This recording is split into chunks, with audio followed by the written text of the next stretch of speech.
الحمد لله الحمد لله رب العالمين والعاقبة للمتقين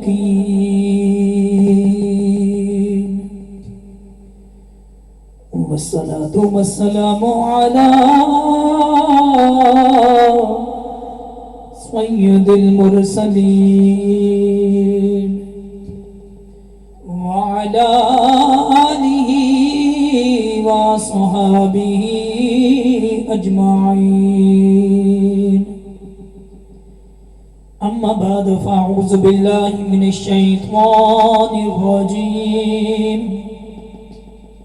بسم الله الرحمن الرحيم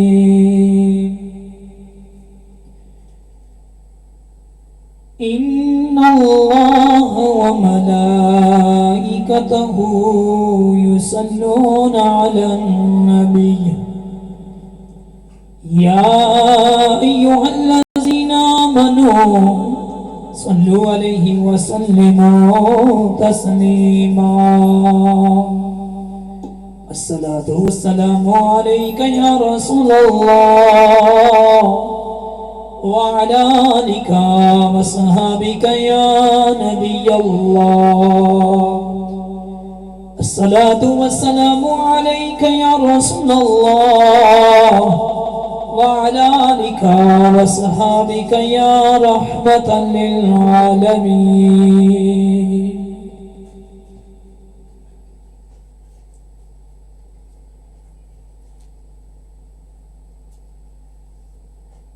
ہم نے پھولوں کو چھوا مرجھا گئے کانٹے بنے ہم نے پھولوں کو چھوا مرجھا گئے کانٹے بنے اور تو نے کانٹوں کو چھوا اور تو نے کانٹوں کو چھوا تو گلستان کر دیا نشہ پلا کے گرانا تو سب کو آتا ہے نشہ پلا کے گرانا تو سب کو آتا ہے مزہ تو تب ہے گرتے کو تھام لے ساکی مزہ تو تب ہے کہ گرتے کو تھام لے ساکی ہم نے پھولوں کو چھوا مرجھا گئے کانٹے بنے اور تو نے کانٹوں کو چھوا تو گلستان کر دیا نشہ پلا کے گرانا سب کو آتا ہے مزہ تو تب ہے گرتے کو تھام لے ساکی حمد و ثنا کے بعد قرآن مجید فرقان حمید کی تلاوت سے شروع کیا ہے دعا ہے خالق کائنات ہمیشہ حق سچ بیان کرنے کی بھی توفیق عطا فرمائے اور سن سنا کر عمل کرنے کی بھی توفیق عطا فرمائے آج کا میرا موضوع ہے ایک یہودی کا واقعہ ہے اس بارے میں آج گفتگو ہوگی. جس کو اچھا بیان لگے وہ ضرور سنے. ہاں ایک بات کہوں گا، جو عاشق رسول ہے، جس کے دل میں محبت ہے، وہ انشاءاللہ تعالی ہمارا بیان ضرور سنے گا. میں کوئی عالم تو نہیں ہوں، نہ کوئی مجھے علم کا دعویٰ ہے. تو میرے دوستو، مولانا جلال الدین رومی رحمت اللہ علیہ لکھتے ہیں کہ ایک چیونٹی جنگل میں بیٹھ کر روتی ہے اور کہتی ہے کاش کوئی وقت آتا میں بھی مدینہ شریف جاتی، نبی پاک کا روزہ دیکھتی. پھر دل میں خیال آیا کہ تو ویسے ہی تڑپ رہی ہے، منزل دور ہے، تو مدینہ شریف کیسے جا سکتی ہے؟ کیونکہ راستے میں کئی ندیاں، کئی نالے، کئی پہاڑ تیرے پر نہیں کہ اڑ کے چلی جائے. پھر رو کر کہتی ہے اے خالق کائنات، تو بے نیاز ہے، اب میں کیا عرض کروں. پھر زارا قطار رونا شروع کر دیا. جب چیونٹی عشق رسول میں ڈوب کر روئی تو قدرت کی طرف سے آواز آئی، رو نہیں، رونا بند کر دے، تیرا رونا ہماری درگاہ میں پسند آ گیا ہے، قبول ہو گیا ہے. عرض کی مولا کریم کیسے قبول ہو گیا ہے؟ سامان سفر کا کوئی نہیں، جانے کی سہولت کوئی نہیں، سفر دور ہے، میں مجبور ہوں. قدرت نے آواز ماری، اے چیونٹی تو میرے محبوب کی عاشق ہے، میں نے یار کے عاشقوں کا دل کبھی نہیں توڑا. آنکھیں کھول، تیرے قریب جو کبوتر دانے کھا رہا ہے نا، یہ جنگل کا کبوتر نہیں ہے، یہ میرے محبوب کے شہر مدینے کا کبوتر ہے، میرے محبوب کے روزے کا طواف کرنے والا کبوتر ہے. جلدی کر، اس کے قدموں سے لگ جا اور یہ اڑ جائے گا، یہ اڑ کر مدینہ شریف جائے گا. تو بھی اس کے قدموں کی برکت سے مدینہ شریف یار کے روزے پر پہنچ جائے گی. مولانا روم نے مدینہ شریف کی بات لکھی ہے. تو اساتذہ وقت جو میرا موضوع ہے میں اس کی طرف آ رہا ہوں. یہ تو ایک بات سنائی محبت پیار کے لیے. حضرات، جب میرے اور آپ کے آقا صلی اللہ علیہ وسلم مدینہ پاک پہنچے تو ایک یہودی سرکار کی شان شوکت دے کر برداشت نہ کر سکا اور مذہب کی آڑ میں سرکار کی بے ادبیاں کرنے لگا. دن رات سرکار کی گستاخیاں کرتا. اس یہودی کی ایک بیٹی تھی، اللہ کی شان دیکھو، وہ حضور علیہ السلام کا نور بھرا چہرہ دیکھ کر کلمہ پڑھ کے مسلمان ہو گئی. یہ اللہ کی شان ہے کہ زندوں میں سے مردے اور مردوں میں سے زندے نکال دیتا ہے. ابو جہل سرکار کا کتنا بڑا دشمن تھا، لیکن اللہ نے اس کے بیٹے پر کرم فرمایا، وہ کلمہ پڑھ کے مسلمان ہو گیا. سارے مسلمان ابو جہل پر لعنت کرتے ہیں. ابو جہل کے بیٹے کو رضی اللہ تعالیٰ عنہ کہتے ہیں. ابو لہب حضور کا کتنا بڑا دشمن، کتنا بڑا گستاخ تھا، اتنا بڑا بدنصیب تھا کہ اللہ نے پوری سورت تبت یدا ابی لہب مطلب نازل فرما کر اس کے جہنمی ہونے کی تصدیق فرما دی. مگر اللہ کی شان دیکھیے، اس ابو لہب کی بیٹی صوبیہ کلمہ پڑھ کے مسلمان ہوگی. تو وہ یہودی سرکار کی بے ادبیاں کرتا ہے. بچی نے جب سرکار کا نوری نوری چہرہ دیکھا تو بے ساختہ کہنے لگی یہ چہرہ جھوٹوں والا چہرہ نہیں ہے، چہرہ انور دیکھ کر کلمہ پڑھ کے مسلمان ہو گئی۔ جب رات کا ٹائم ہوتا ہے بیٹی آمنہ کے چند پر درود و سلام پڑھتی ہے، لیکن بدنصیب باپ سرکار کی شان میں گستاخیاں کرتا ہے۔ ایک دن اس بچی نے کہا ابو آپ کو پتا ہے حضور علیہ السلام اللہ کے آخری سچے رسول ہیں، ٹھیک ہے آپ ان کا کلمہ نہ پڑھیں لیکن گستاخیاں کرنا اور گالیاں دینا یہ تو آپ کو زیب نہیں دیتا۔ یہودی غصے میں آ گیا، غصے میں آ کر بیٹی کو برا بھلا کہنے لگا۔ بچی ڈر کی وجہ سے خاموش ہو گئی۔ بچی نے کہا ابو آپ میرے والد ہیں، سردار ہیں، میں اور تو کچھ نہیں کہتی لیکن اتنا یاد رکھو فاطمہ کا بابا اللہ کا محبوب ہے، اور اللہ کے محبوبوں کی بے ادبی کرنا یہ اللہ کی بے ادبی کرنا ہے، یہ اللہ تعالیٰ کی بے ادبی کرنا ہے، اور اللہ کی لاٹھی بڑی بے آواز ہے۔ خیال کر کہیں حسنین کا نانا، کہیں حسنین کے نانے کی وجہ سے اللہ کی گرفت میں نہ آ جاؤ، کہیں اللہ کی پکڑ میں نہ آ جائیے۔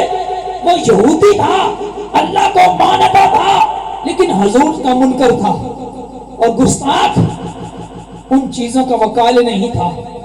کہنے لگا بیٹی زیادہ تقریر نہ کر، زیادہ تقریر نہ کر، میں اس کی بارگاہ میں جو منہ میں آیا کہتا رہوں گا۔ جب میں اسے اللہ کا نبی مانتا ہی نہیں تو پکڑ اور گرفت میں کیسے آ سکتا ہوں؟ جب بیٹی نے دیکھا تو سمجھ گئی کہ میرا ابا گستاخیوں سے باز نہیں آئے گا۔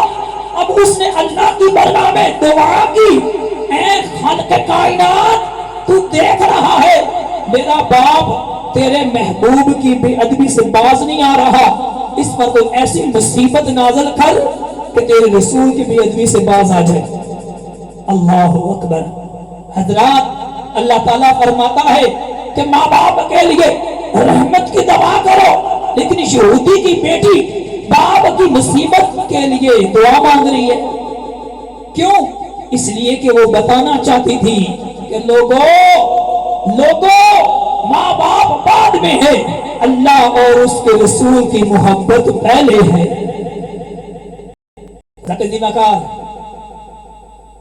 وہ بچی تھی نا، صرف اللہ کی بارگاہ میں باپ کے لیے بد دعا کر سکی، تو حضرت ذیوکار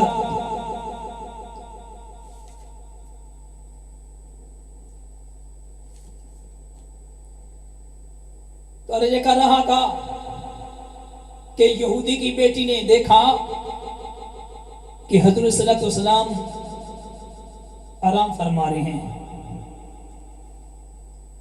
آرام فرما رہے ہیں، تو وہ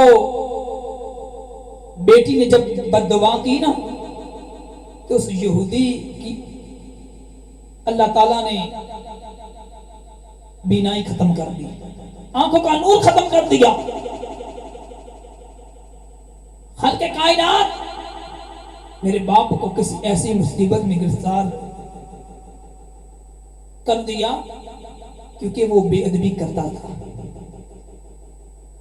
بے ادبی کرتا تھا، گستاخیاں کرتا تھا۔ جب بچی نے عشق رسول میں ڈوب کر اللہ کی بارگاہ میں دعا مانگی تو اللہ تعالیٰ نے بچی کی دعا اسی وقت قبول فرمائی۔ رات کو یہودی سویا، صبح اٹھی تو جب باپ اٹھا تو اندھا ہو چکا تھا، آنکھوں کا نور ختم ہو چکا تھا۔ صبح ہوئی تو اٹھا، اس کا باپ چیخنے چلانے لگا، چیخنے لگ گیا۔ بیٹی نے کہا ابو کیا ہو گیا ہے، روتا چیختا کیوں ہے؟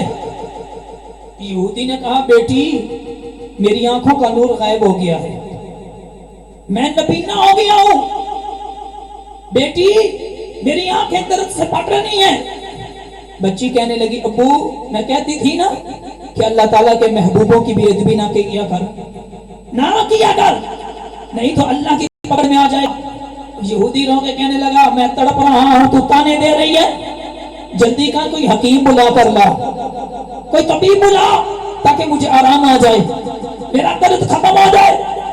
مدینہ کے کئی حکیم آئے، کئی ڈاکٹر آئے، مگر کسی دوائی نے اثر نہ کیا. حضرات دوائیاں اثر کرتی بھی کیسے؟ وہ جسمانی بیماری تھی نہیں، وہ تو روحانی بیماری تھی.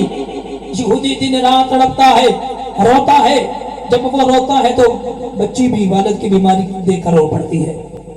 ایک دن بچی نے کہا ابو میں نے سنا ہے کہ مدینہ شریف میں ایک حکیم آیا ہے، ایک طبیب آیا، میں نے سنا ہے اللہ تعالیٰ نے اس کے ہاتھ میں بڑی شفا رکھی ہے، جو بھی بیمار جاتا ہے پہلی خوراک سے ہی وہ ٹھیک ہو جاتا ہے. بچی نے کہا ابو میں نے اس طبیب کی بڑی شہرت سنی ہے، اگر کہو تو آزما کر نہ دیکھ لے. یہودی نے کہا بیٹی اگر اتنا لائق حکیم ہے تو جلدی کرو میرے لیے دوائی لے آؤ. بچی اجازت لے کر ڈیرے سے چلی، مدینہ شریف پہنچی، سرکار کے آستانے پر پہنچی. کیا دیکھا؟ فاطمہ کا پیارا بابا مزمل کی چادر تان کر دوپہر کے وقت کل اللہ فرمائے آرام فرمائے، سرکار آرام فرما رہے ہیں. سبحان اللہ. حضرت صلی اللہ علیہ وسلم کا نور چادر پاک سے اس طرح لاٹیں مار رہا تھا جیسے ہلکے بادل میں سے چاند چمکتا نظر آتا ہے. اب وہ بچی سوچنے لگی کیا کروں، جگاؤں یا نہ جگاؤں؟ اگر آمنہ کے چند کو جگاؤں تو سرکار کی کچی نیند میں فرق نہ آ جائے، سرکار بے آرام نہ آ جائے. اگر نہ جگاؤں تو باپ کو کیا جواب دوں گی؟ میں تو باپ سے وعدہ کر کے آئی تھی کہ حکیم سے دوائی لے کر آؤں گی. سرکار آرام فرما رہے ہیں، اب کیا کیا جائے؟ سرکار جاگتے ہوتے تو دعا کرا دی، اللہ کرم کردا میری ابو کی آنکھیں ٹھیک ہو جاتی، یا کوئی وظیفہ بتاتے تو میں پڑھ کر پھونک دی، اللہ تعالیٰ کرم فرما دیتا. اب کروں کیا؟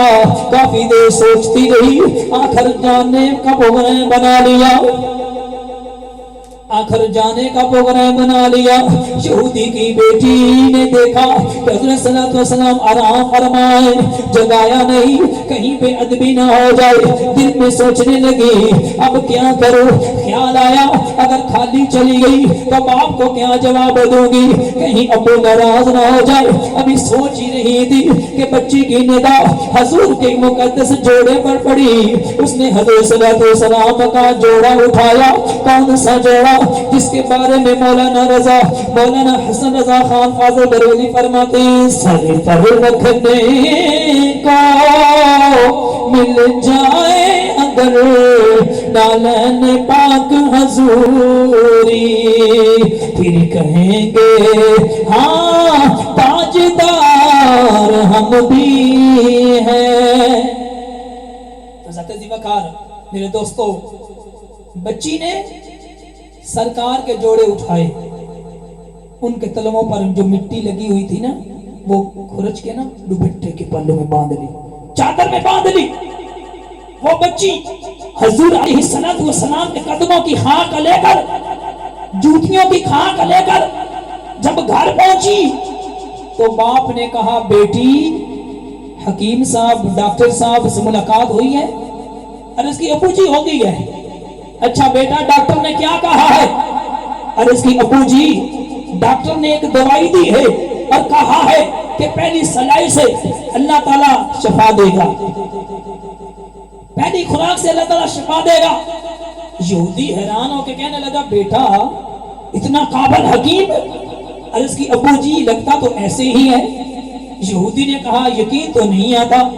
بچی نے کہا ابو اس میں پریشان ہونے والی کیا بات ہے، ابھی چیک کر لیتے ہیں، ابھی تجربہ کر لیتے ہیں.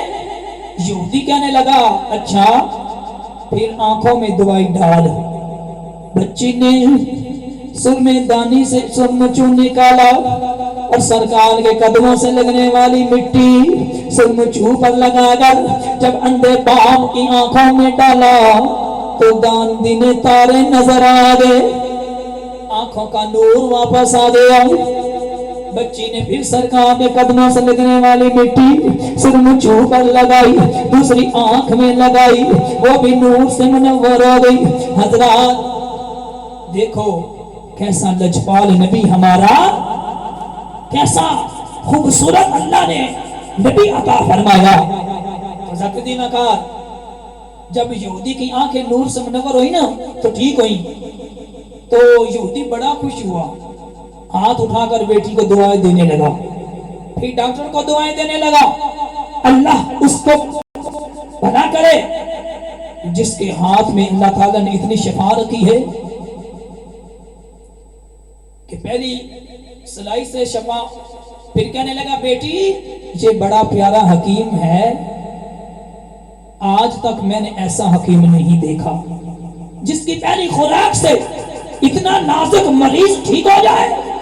اچھا بیٹی یہ لائق اور برکتوں والا ڈاکٹر آیا کہاں سے ہے؟ عرض کی ابو جی سنا ہے مکہ پاک سے آیا ہے، مکہ پاک سے آیا ہے۔ اچھا بیٹی یہ ڈاکٹر مہنگا تو بڑا ہوگا، فیس کتنی لی ہے؟ عرض کی ابو جی دوائی کے کوئی پیسے نہیں، دوائی فی سبیل اللہ ہے۔ اچھا بیٹی پھر مجھے اس کا نام بھی بتاؤ اور اس کا کلینک بھی بتاؤ، میں اس کا شکر ادا کر رہا ہوں، میں بھی اس کا شکر ادا کر رہا ہوں۔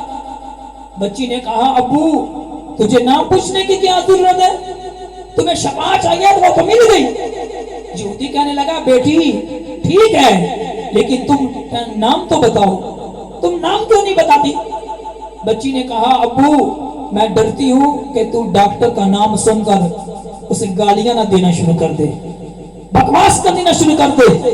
یہودی نے کہا بیٹی پاگل تو نہیں، بھلا میں ایسے بابرکت حکیم کو کیوں گالیاں دوں؟ بچی نے کہا ابو میں تیری فطرت سے واقف ہوں۔ یہودی نے کہا بیٹی فکر نہ کرو، میں گالیاں نہیں اس کا شکریہ ادا کروں گا۔ بچی نے کہا ابو اگر پوچھنا ہی چاہتے ہو تو سنو، یہ دوائی نہیں تھی بلکہ یہ اس نبی آخر زمان کے جوڑوں کی خاک تھی جس کی درگاہ میں تو دن رات گستاخیاں کرتا ہے۔ ابو یہ کوئی عام حکیم نہیں، یہ وہ بابرکت اور عظمت والا نبی ہے جس کو خالق کائنات نے حکمت عطا کر کے بھیجا ہے۔ اللہ قرآن مجید میں فرماتا ہے اَيُعَلِّمُهُمُ الْكِتَابَ وَالْحِكْمَةَ، اللہ تعالیٰ فرماتا ہے لوگوں یہ میرا محبوب کوئی عام نبی نہیں بلکہ یہ وہ رسول ہے جو میری بارگاہ سے معلم اور حکیم بن کے آیا ہے، آگے علم اور حکمت عطا بھی کرتا ہے۔ ابو یہ وہ نبی ہے جس کی حکومت فرش سے لے کر عرش اور عرش آسمان سے لے کر زمین تک جاری ساری ہے۔ حضرت دیمکار یہودی نے جب یہ بات سنی نا تو غصے میں آ گیا، اتنا غصے میں آ گیا، بیٹی کو کہنے لگا تیرا بیڑا غرق، تیرا ستیہ ناس، تو نے میرے ساتھ یہ زیادتی کیوں کی؟ بچی نے کہا ابو آپ یہ کیا کہہ رہے ہو، زیادتی تو نہیں، مہربانی ہے، اللہ نے تجھے میرے نبی کے صدقے آنکھیں دے دی۔ یہودی نے کہا یہی تو پریشانی ہے، یہی تو پریشانی ہے، میں تو وسیلے کا قائل نہیں تھا، میں تو لوگوں سے کہتا رہا کہ جو کرتا ہے اللہ ہی کرتا ہے، یہ نبی ولی کچھ نہیں کر سکتے۔ میں تو یہودیوں سے کہتا تھا کہ معاذ اللہ یہ محمد صلی اللہ علیہ وسلم سچے نبی نہیں، یہ بے اختیار ہے، ان کے پاس کچھ نہیں، ان کے پاس نہ جانا، یہ کچھ نہیں دے سکتے۔ اب لوگ مجھے دیکھ کر کہیں گے ہمیں منع کرتا تھا، اب خود تکلیف ہوئی ہے تو نبی کے پاس دوڑے۔ بیٹی سن لے میں یہ آنکھیں خود نکال دیتا ہوں، مجھے اندھا رہنا برداشت ہے مگر نبی کے وسیلے کا اقرار نہیں کر سکتا۔ یہودی نے چھری اٹھائی اور دائیں آنکھ کا ڈیلا نکال کر باہر رکھ دیا۔ حضرات یہودی اپنے مذہب میں کتنا پکا تھا، آنکھیں نکال دی پھر مذہب نہیں چھوڑا۔ حضرت ذی وقار تو یہودی نے چھری سے دائیں آنکھ نکال کر زمین پر رکھ دی، جب دوسری آنکھ نکالنے لگا تو اللہ تعالیٰ کی قدرت سے پہلی آنکھ کا ڈیلا، پہلی آنکھ کا آنا اڑ کر آنکھ میں آ کر فٹ ہو گیا اور آنکھ بالکل صحیح سلامت ہو گئی۔ جب دوسری آنکھ کا ڈیلا نکال کر رکھا، پہلی کان نکالنے لگا تو اللہ تعالیٰ کی قدرت سے دوسری آنکھ بالکل ٹھیک ہو گئی۔ یہودی 3 بار آنکھیں نکالی، اللہ تعالیٰ کی قدرت سے تینوں بار آنکھیں ٹھیک ہو گئی۔ بچی نے کہا ابا اب یہ آنکھیں نہیں نکل سکتی۔ یہودی نے کہا وہ کیوں؟ بچی نے کہا ابو میرا نبی اتنا لجپال اور سخی ہے، جو چیز دے کے واپس نہیں لیتا، جو چیز دے کے واپس نہیں لیتا۔ سبحان اللہ۔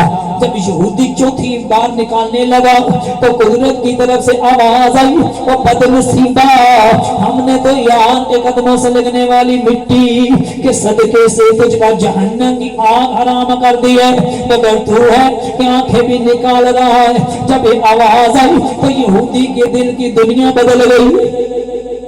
یہودی نے جب قدرت کی آواز سنی تو چیخیں نکل گئی۔ بچی نے کہا ابو کیا بات ہے، روتا کیوں ہے؟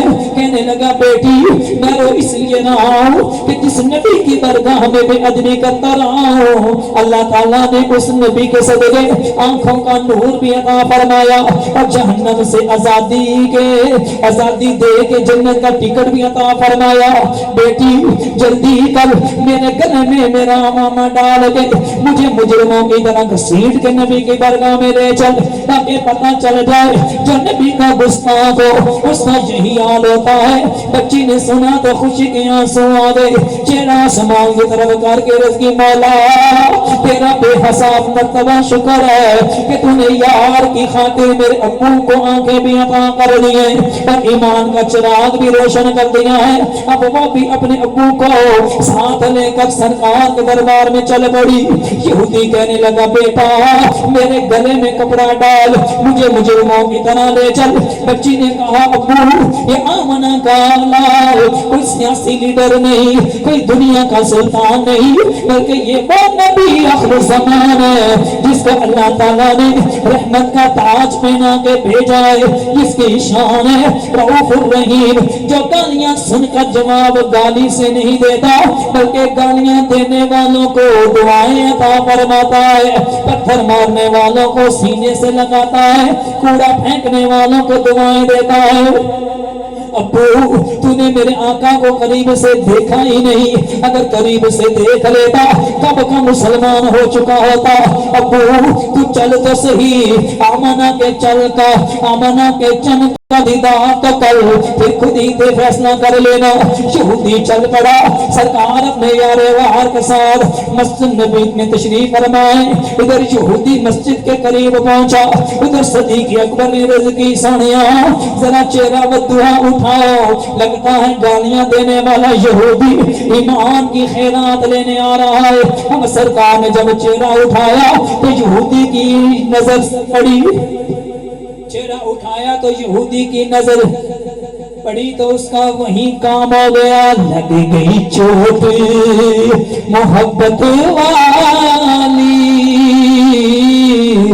لگ گئی چوٹ محبت والی، عشق نشے وچ آیا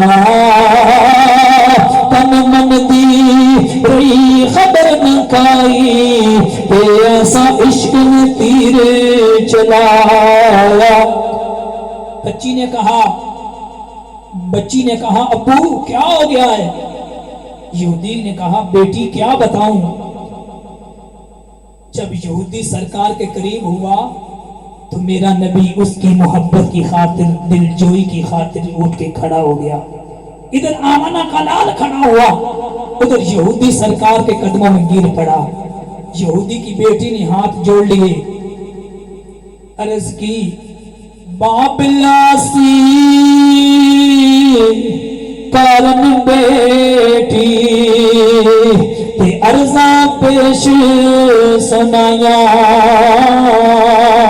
مجرم عاصی چور نہ مانا کہ میں بخشان آیا۔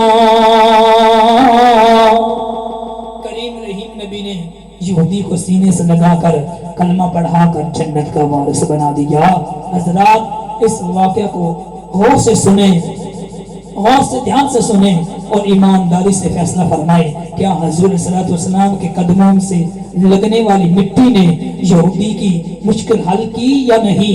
حاجت روائی بنی کہ نہیں؟ سرکار کے قدموں سے لگنے والی مٹی کے وسیلے سے یہودی کو آنکھیں ملی کہ نہیں؟ تو حضرت ذی وقار خالق کائنات کے پیارے نبی حضرت سلیمان علیہ السلام اپنے لشکر کو ساتھ لے کر سعودی عرب کے علاقے طائف سے 30